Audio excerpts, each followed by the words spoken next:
ఈ రోజు ఈ వీడియోలో 11 మూవీ గురించి తెలుసుకుందాము. నవీన్ చంద్ర, రేయా హరి లీడ్స్ గా లోకేష్ అజిల్స్ డైరెక్షన్ లో వచ్చిన క్రైమ్ థ్రిల్లర్ మూవీ ఇది.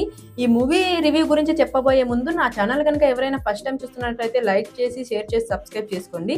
ఇంతకీ మూవీ స్టోరీ ఏంటంటే, వైజాగ్ సిటీలో ఎవరో గుర్తులేని వ్యక్తి వరుసగా హత్యలు చేస్తూ అందరినీ భయపెడుతూ ఉంటాడనమాట. ఇక హత్య చేశాక బాడీని ఎవరు గుర్తుపట్టకుండా ఉండడానికి దాన్ని కాల్ చేసి ఆధారాలు లేకుండా చేస్తూ ఉంటాడు. దాంతో పోలీసులకు ఈ కేసు చాలా డిఫికల్ట్ గా మారుతుంది. ఒక చిన్న క్లూ కూడా దొరకపోవడంతో విక్టిమ్ ఎవరో తెలుసుకోలేని పరిస్థితి అయితే వస్తుంది. కేసు అయితే ముందుకే కదలకుండా ఉంటుందన్నమాట. ఈ పరిస్థితుల్లో పొలిటికల్ నుంచి ప్రెజరు, మీడియా నుంచి ప్రెజరు ఎక్కువ అవుతుంది. ఇదే టైంలో ఈ కేసుని హ్యాండిల్ చేస్తున్న ఏసీపీ రంజిత్ కి యాక్సిడెంట్ అవుతుంది. దాంతో ఈ కేసుని మన హీరో అరవింద్ కి అప్పగిస్తారు. మన హీరో అరవింద్ చాలా ఇంటెలిజెంట్, ఎంతటి డిఫికల్ట్ కేసు అయినా సాల్వ్ చేస్తాడని డిపార్ట్మెంట్లో మంచి పేరు ఉంటుందన్నమాట. అలా కొన్ని రోజులకి మనోడికి ఒక క్లూ దొరుకుతుంది. క్లూను బట్టి హంతకుడు ఒక 11 హత్యలు చేస్తాడు అని అయితే తెలుస్తుంది.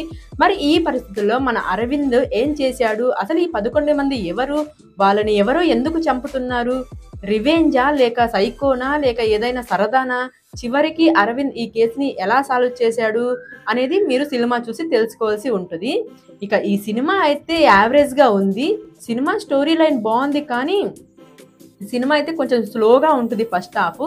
సెకండ్ హాఫ్ అయితే ట్విస్టులతో చాలా బాగుంటుంది. ఇంటర్వెల్ ట్విస్ట్ అయితే అదిరిపోద్ది అనమాట.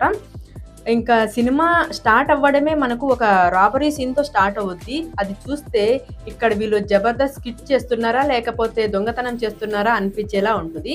ఒక పక్క మన హీరో క్రిమినల్ని పట్టుకోవాలని తహతహలాడుతుంటే, ఇంకొక పక్క హీరోయిన్ నన్ను లవ్ చేస్తావా లేదా అని వెంట పడుతూ ఉంటుందన్నమాట. ఇక సెకండ్ హాఫ్ లో క్రిమినల్ ఎవరు, తన స్టోరీ ఏంటి అని చూపిస్తారు. ఫ్లాష్ బ్యాక్ బాగుంటుంది, క్లైమాక్స్ అయితే అదిరిపోతుంది. ఈవెన్ ఇంటర్వెల్ ట్విస్ట్ కూడా బాగుంటుంది. సినిమా ఆటోగ్రఫీ డీసెంట్ గా ఉంటుంది, కొన్ని ప్లేస్లు అయితే చాలా బాగుంటుంది. Music also decent. Performance wise Naveen Chandra తన రోల్లో చాలా బాగా చేశాడు. ఈ మధ్య ఇలాంటివి ఎక్కువ చేస్తున్నాడు. And heroine character is okay, మిగిలిన క్యారెక్టర్స్ ఆల్సో టూ గుడ్ అనమాట. ఇంకా చిన్నపిల్లలతో చూడొచ్చు అంటే చూడొచ్చు, అడల్ట్ కంటెంట్ ఏం లేదు. సో ఓవరాల్గా చెప్పేది ఏంటంటే, ఫస్ట్ హాఫ్ కొంచెం స్లోగా ఉన్న, సెకండ్ హాఫ్ ట్విస్టులతో, ఇంటర్వెల్ ట్విస్ట్తో చాలా బాగుంటుంది. సో ఎవరికైతే క్రైమ్ థ్రిల్లర్ మూవీ నచ్చుతాయో వాళ్ళకి ఒకసారి ఎక్స్పీరియన్స్ చేయాల్సిన మూవీ ఇది. సో ఇది అనమాట నా రివ్యూ. సో నా రివ్యూ ఎలా ఉందో కామెంట్ చేయండి. అలాగే మీరు కనుక ఈ సినిమా ముందే చూసి ఉన్నట్టయితే మీకు ఎలా అనిపించిందో కూడా కామెంట్ చేయడం అయితే మర్చిపోకండి. ఇంకొక రివ్యూతో మళ్ళీ కలుసుకుందాం. అంతవరకు టాటా, జై హింద్, బాయ్, గుడ్ బై.